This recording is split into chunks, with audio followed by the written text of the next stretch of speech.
Louisiana beer reviews, Trappe Quadrupel. It says store and serve cold. Cool. Well, it's more like cold, but it's warming up out here. This brewery was started by Trappist monks who left France because France had a very anti-Catholic, anti-Christian government, and the Netherlands was more tolerant at that time. And that that monastery was founded in the 1880s, and they started brewing beer in 1884. This quad has been around since 1991, and they've been storing it in oak or aging it in oak barrels since 2009. Although on the website it says 2008, another part it says 2009. It's one of the 6 Trappist breweries in the world, the only one in the Netherlands. The rest are in Belgium. Okay, it gets 91 out of 100 on Beer Advocate, which is exceptional. A 99 out of 100 on Rate Beer, and 95 out of 100 for the style, and a most excellent rating on the Beer and Me. So it's very highly rated. I've never had it before. I bought this at Dordogne in Metairie, Louisiana. So let's see what it's like. 10%. Ooh. Okay. Get a lot of smoke here. It's cloudy now. Golly. I guess it's going to be cloudy all day. A lot of smoke, if you can see that.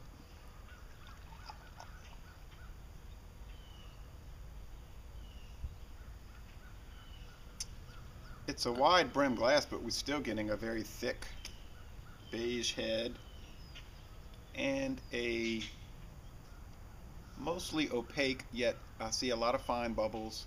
Mostly opaque. What color is that? Amber. And from this direction, it's more like a murky orange. So with the sun shining, even with the cloudy sun shining through you get like a brilliant amber. And from that direction, it's a murky orange, brown, tan color. See a lot of streaming bubbles. The head is not making too much noise. It's more creamy than fizzy, although on the side it looks fizzy.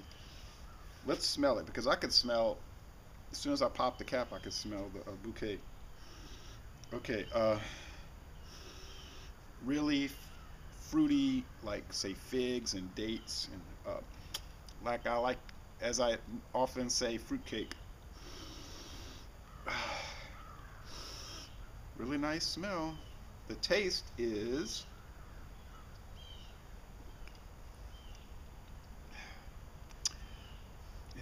the initial thing you get is that spicy yeast zing, and then the sweetness and the fruit and the fruitcake come in, the dates, the raisins, the prunes, the figs, the bread, and the hop bitterness is minimal, if there at all. I don't know what the IBU is, but it must be low.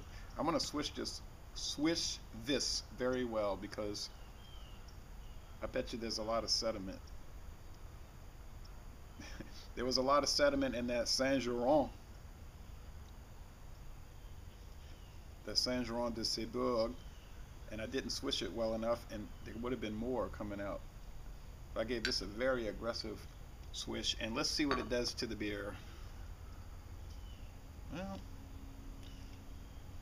the sun was shining, I could tell better. It seemed like it clouded it up a bit, yeah. I don't see any chunks though, but that's a very hard beer to see through. Well, that head is really impressive.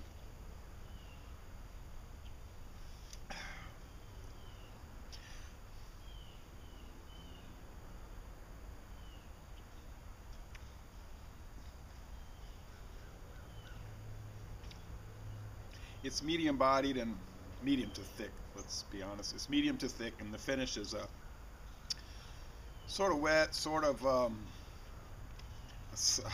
I hate to say a sloppy type finish, and the drinkability is limited. You do pick up some alcohol, and especially you get an alcohol burn on the back end and the undertaste. But you even get some caramel. It has some candy, sugar flavor. I can see what these ratings are about. This super high rating. I have to go along with that. I'm going to give it a most excellent rating, an A, a solid A. I'm not going to say A plus. I ought to, really. I really ought to, but I'm going to say A.